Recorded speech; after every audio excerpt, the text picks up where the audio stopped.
Welcome back to the deep dive. Today we're taking a single focused stack of source material, basically transcripts from a workshop, and we're going to use it to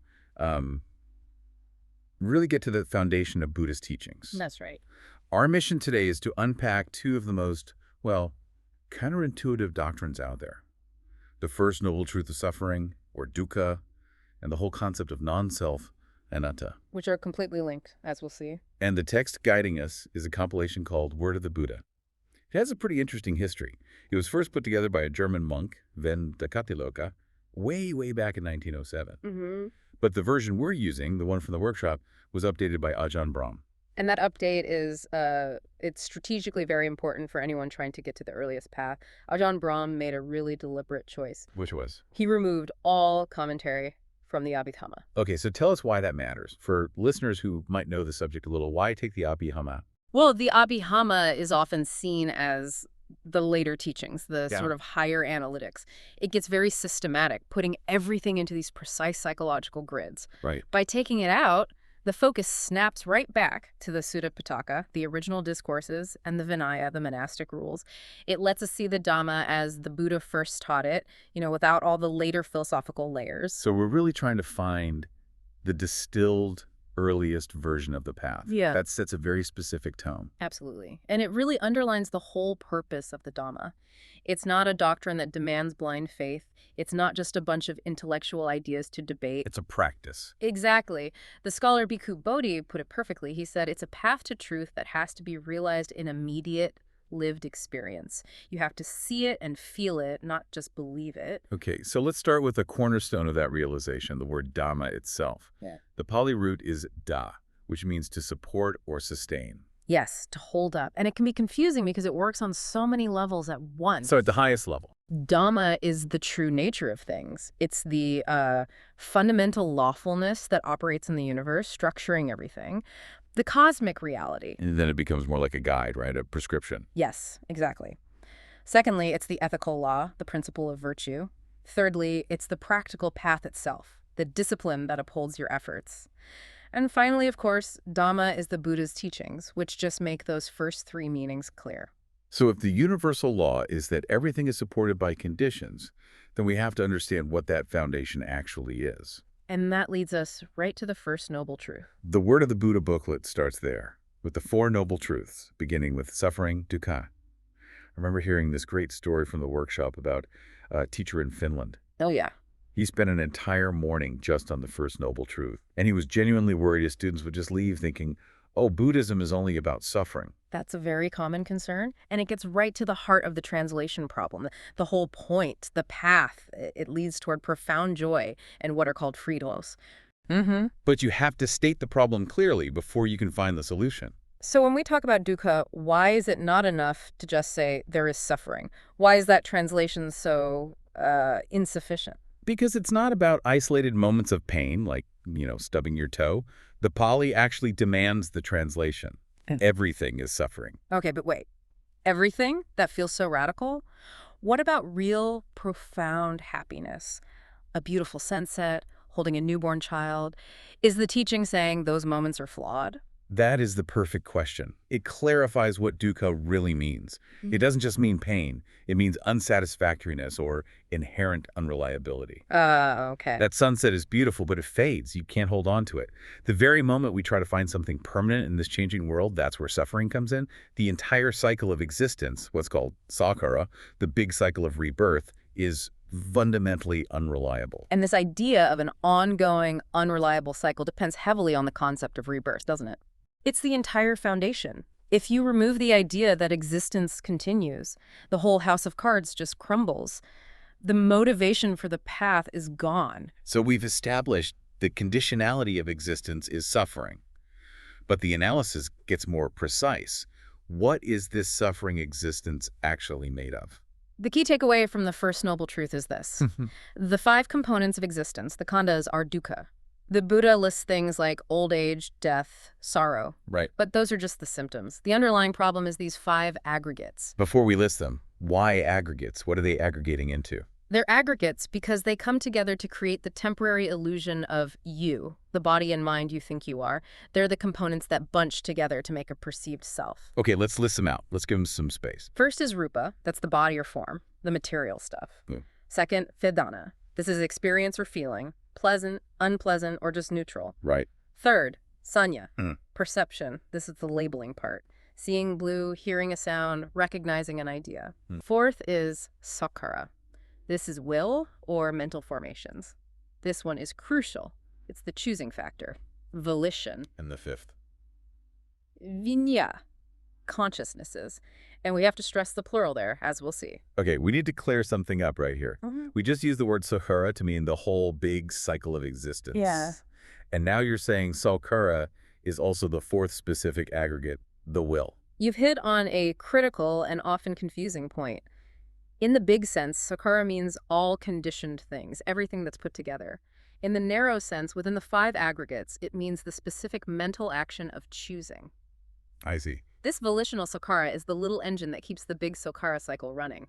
It's where intention gets made. That makes so much more sense. So the reason these 5 aggregates are dukkha is because they're what we attach to. The illusion of a permanent self is just clinging to these 5. Precisely. The second we believe that this body, rupa, is me, or that my feelings, vedana, are mine, we create the fuel for more suffering. And what is that fuel exactly? It's desire and wanting. The Pali term is upadana. It sustains these 5 aggregates across lives. And the subtle point is that the fuel isn't the same as the aggregates, but it's not separate either. The aggregates are like a fire, and upadana is the wood you keep throwing on it. This connects directly to the bigger philosophical picture, to the doctrine of anato, non-self. It's one of the 3 foundational characteristics of existence, right? That's it. Everything conditioned has 3 marks: anicca, impermanence; dukkha, unreliability; and anatta, no permanent self or essence. And there's a tight logic to it. Very tight.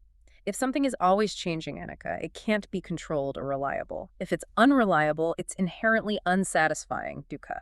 And therefore, it can't possibly be a permanent, unchanging self, an atta. So the teachings aren't saying you don't have a personality or an identity in this life. Not at all. They're just denying that there's a permanent, unchanging soul or essence behind that personality. Exactly. The instruction from the earliest texts is just uncompromising on this.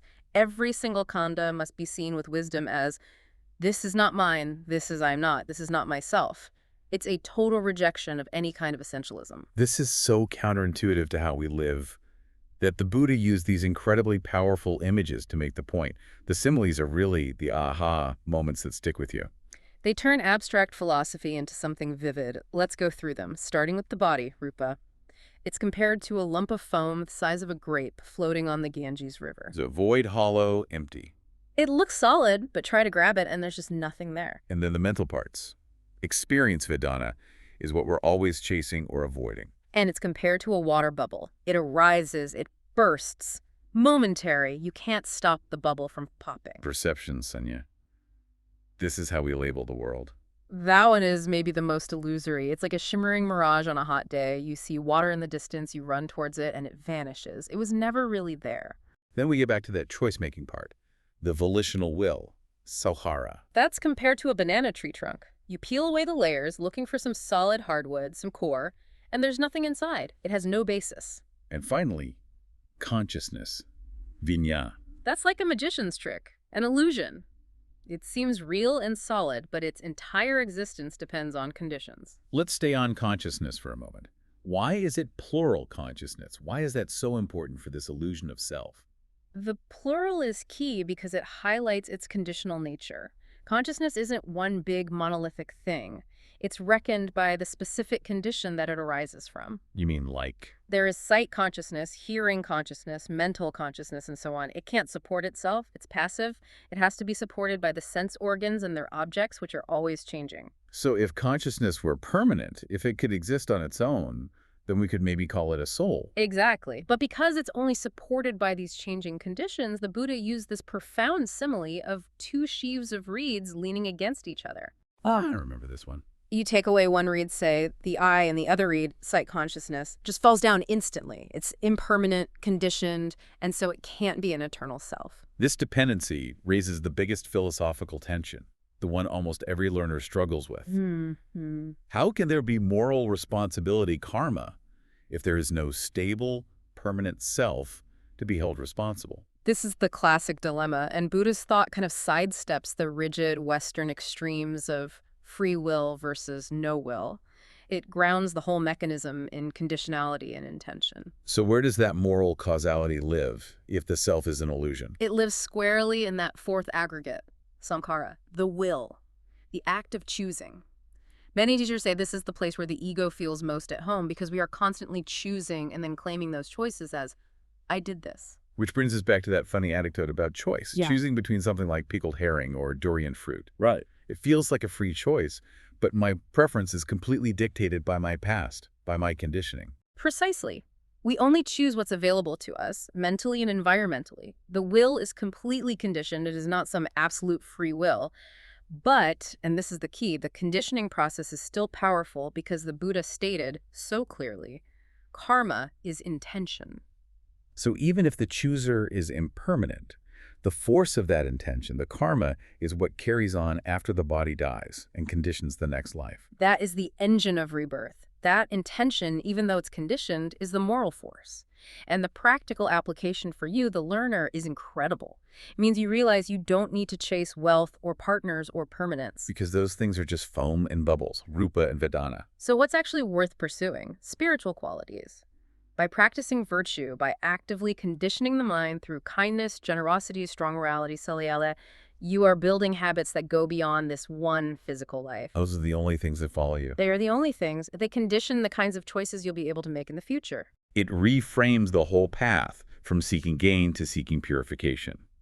The Mahanama Sutta has a beautiful simile for this. It does. It's simple, but so profound. It says, if you have faith in the Buddha, Dhamma, and Sangha, and you practice morality, your life is like a tree that has grown leaning heavily to the east.